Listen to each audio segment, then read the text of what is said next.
एक मित्र पूछते हैं, ध्यान करते समय शरीर दाएं बाएं गिरता है, होश दूर हो जाता है, क्या करूं? हाथ की हथेली भी सुन्न हो जाती है। ध्यान की विधि करते हुए सहज रूप से जो हो रहा है उसे स्वीकार कीजिए और होने दीजिए। उसमें रुकावट डालने की ज़रूरत नहीं।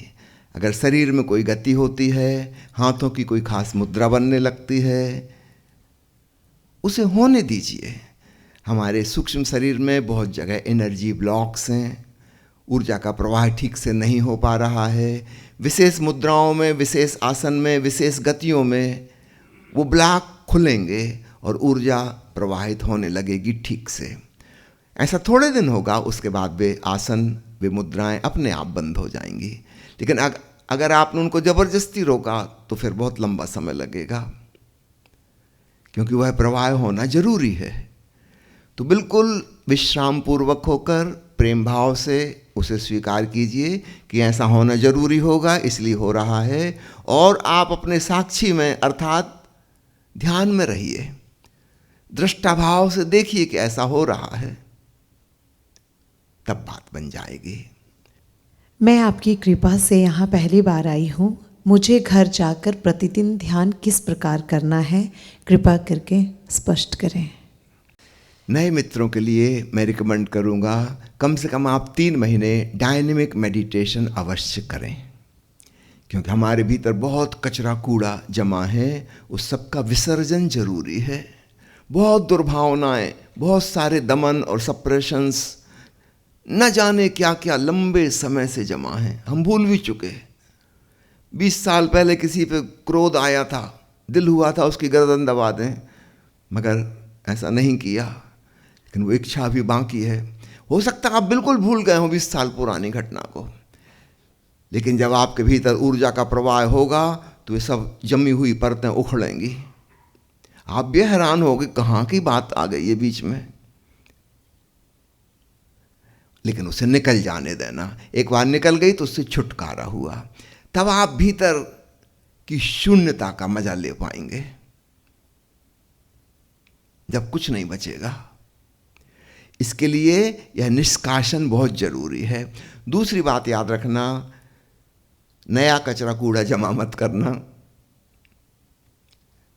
एक उदाहरण से समझो, एक सरोवर है, 10 फुट गहरा उसमें पानी है, और हम चाहते हैं कि यह सरोवर खाली हो जाए और बिल्कुल सूखी ज़मीन हमें मिल जाए। तो हमें क्या क्या करना होगा? एक काम तो करना होगा, पानी का निकास, इसको निकालने का इंतजाम करना होगा। दूसरा उपाय करना होगा, इस तालाब में पानी आता कहाँ से है, उस प्रवेश द्वार को बंद करना होगा। नहीं तो एक तरफ से हम पानी निकालते रहेंगे, दूसरी तरफ से पानी आता रहेगा, हमारी सारी मेहनत बेकार जाएगी। तो एक जगह पानी निकालना है, दूसरी तरफ नए पानी की एंट्री ना हो उस पर रोक लगानी है। तो जहाँ जहाँ आपको लगता है कि व्यर्थ की चीज़ें मेरे भीतर जा रही हैं, अपने ऊपर दया करें और उनको रोक दें। जैसे हम भोजन करने जाएं, मान लो किसी ढाबे पर, वहाँ मक्खियाँ भिनभिना रही हैं और चूहे दौड़ रहे हैं और आपकी प्लेट में एक काकरोच भी आ गया, तो आप क्या करोगे? चुपचाप वहाँ से उठ जाओगे कि कहीं और जाके खाना खाएंगे, यहाँ तो फूड पॉइजनिंग हो जाएगी, अनहाइजीनिक है सब।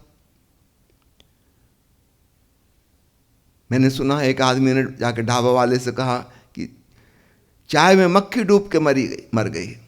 उस ढाबे वाले ने कहा, आप मेरी परेशानी नहीं समझते, मैं अकेला इंसान हूँ, आज मेरे नौकर चाकर भी नहीं आए, अब मैं अपनी दुकान चलाऊं कि मक्खी को तैरना सिखाऊं?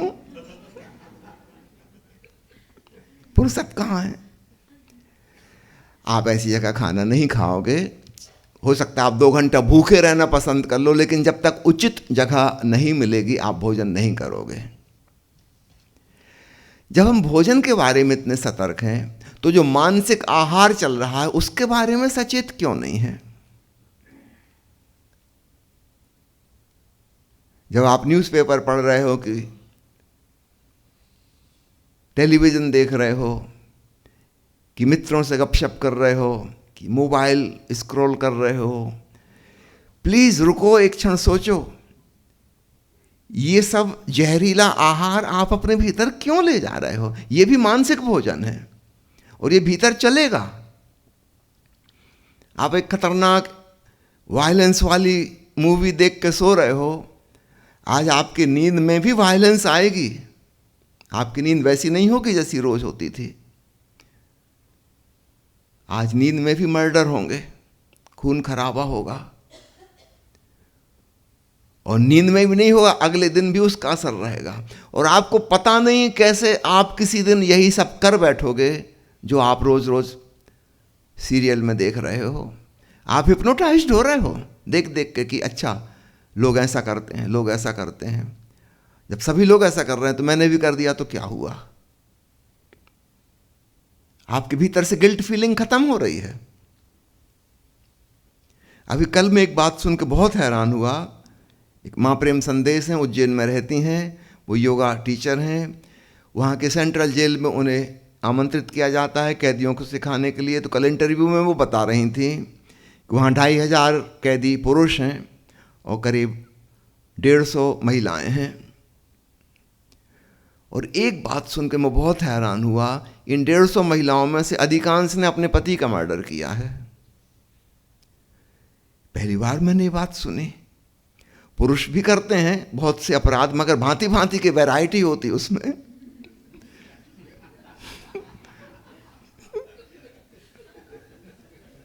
इसमें कोई वैरायटी नहीं है। इससे पता चलता है कितनी दुश्मनी है पति के अगेंस्ट में। ये तो वो पकड़ा गई हैं, इसके अलावा और भी होंगे अभी जो नहीं पकड़ाई हैं। कई की हो सकता है अभी प्लानिंग ही चल रही हो, अभी किया कुछ नहीं है, योजना है, मौके की तलाश, उचित मौका देख के। अगर हम इस प्रकार की चीजों को सुनेंगे, पढ़ेंगे, हम भी हिप्नोटाइज्ड हो रहे हैं। ये तो बिल्कुल सामान्य सी बात है। तो अकेले उज्जैन में 150 महिलाओं ने पतियों का मर्डर कर दिया, तो पूरे देश का हिसाब लगाओ, पूरे विश्व का हिसाब लगाओ, तो इतना बड़ा फिगर आएगा कि फिर लगेगा अगर मैंने भी अपने पति का गला दबाया दी तो कोई खास बात तो नहीं। This is very common thing, है ना? ये आदमी था ही ऐसा। मैंने सुना है कि नसरुद्दीन की 4थी शादी हुई, नई दुल्हन भीतर आई, उसने पहले ही देखा ड्राइंग रूम में एक महिला की खूबसूरत तस्वीर लगी है। उसने पूछा ये कौन है? नसरुद्दीन का मेरी स्वर्गीय प्रथम बीवी है, नाम बताया उसका। अरे इनकी मृत्यु कैसे हो गई?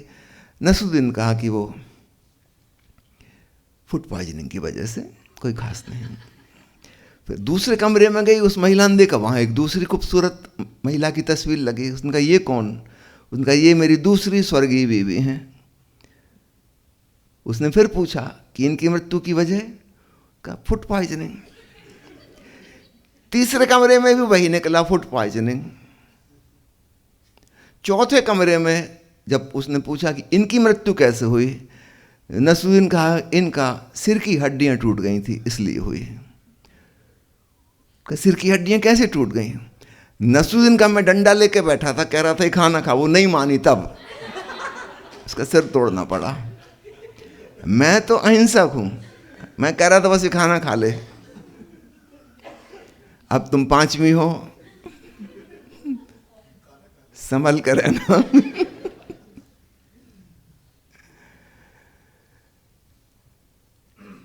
यदि हम हत्या और हिंसा और प्रतिशोध की कहानियां देखेंगे, सुनेंगे, पढ़ेंगे, अनजाने में वो जहर हमारे भीतर जा रहा है। खूब अच्छे से समझ लीजिए। और पता नहीं किस दिन हम भी यही कर बैठेंगे, क्योंकि हमारी धारणा बनती जा रही है कि बहुत ही सामान्य घटना है, कुछ अपराध बोध इसमें नहीं होगा।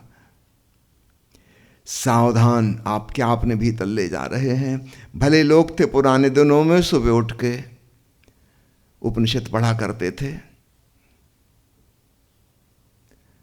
आपको पढ़ना ही है तो उपनिषद पढ़ लेना, ओशो की किताब पढ़ लेना, महर्षि रमण की किताब पढ़ लेना, जय कृष्णमूर्ति के व्याख्यान सुन लेना, बजाय ये न्यूज़ रीडर जो कहानियाँ सुना रही उनको सुनने के। इसमें सुनने लायक कुछ भी नहीं है, ना सुनने लायक है सब, बिल्कुल अनहाइजेनिक।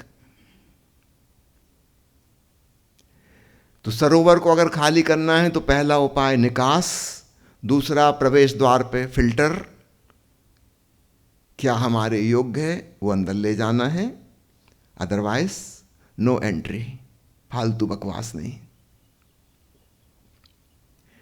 अब तीसरी बात है, इस सब के बावजूद भी अभी सूखी भूमि नहीं मिलेगी, पानी बह गया, नया पानी नहीं आ रहा, लेकिन अभी गीली मिट्टी है। अब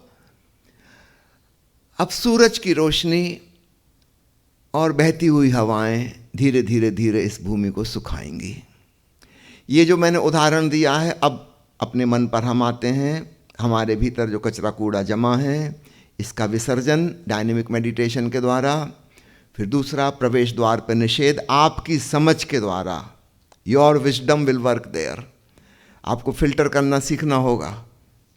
मैं जब तक नौकरी कर रहा था, डॉक्टरी की भूमिका निभा रहा था, तब तक मैं मेडिकल मैगजीन्स पढ़ा करता था ताकि अपडेट रहे नॉलेज। जिस दिन से मैंने नौकरी छोड़ी, डॉक्टरी का काम बंद किया, उस दिन से वो पढ़ाई भी बंद कर दी। मेरे घर में पिछले 35 साल से ना कोई अखबार आता है, ना हमारे घर में टेलीविज़न है, और मेरा मोबाइल तो आप जानते हैं, आप कभी भी घंटा पे जाके देख लो, बंद ही मिलेगा। 24 घंटे में मुश्किल से 24 मिनट के लिए मैं खोलता हूँ, लोगों के SMS के जवाब देने के लिए। किसी ने ओशो की कोई किताब बुलाई है, प्रवचन बुलाया, वो उसको भेज दिया, दैट्स ऑल। कोई मुझे फ़ोन अगर 2 बार से ज़्यादा किया तो मैं उसको ब्लॉक कर देता हूँ। ये भी मैं सबको बता चुका हूँ, मुझे फ़ोन मत कीजिएगा। आपको मैसेज भेजिए व्हाट्सएप पे, मैं रिप्लाई करूँगा 24 घंटे के अंदर अंदर, लेकिन फ़ोन मत कीजिए। मैं फ़ोन नहीं सुनूंगा, क्योंकि फ़ोन पे आप बहुत लंबी बकवास करोगे। भाई मैं क्यों सुनूं? आपको करना है, आप दीवार की तरफ मुंह करके बोलो, या बंद फ़ोन में बोल लो। मैं क्यों सुनूं? मैंने कौन सा अपराध किया है?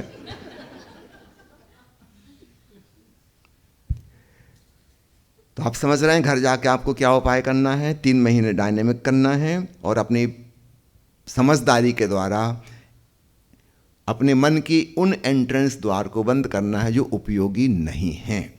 हाँ, आपके व्यवसाय से संबंधित, अन्य किसी कार्य से संबंधित जो उपयोगी जानकारी, उतना अपने भीतर लीजिए, बस। अब तीसरा उपाय मैंने कहा था, सूरज की धूप और बहती हुई हवाएं उस गीली मिट्टी को सुखा देंगी। तो यहाँ सूरज की धूप मतलब है साक्षी भाव। बहती हुई हवाएं ओंकार की हवाएं हैं।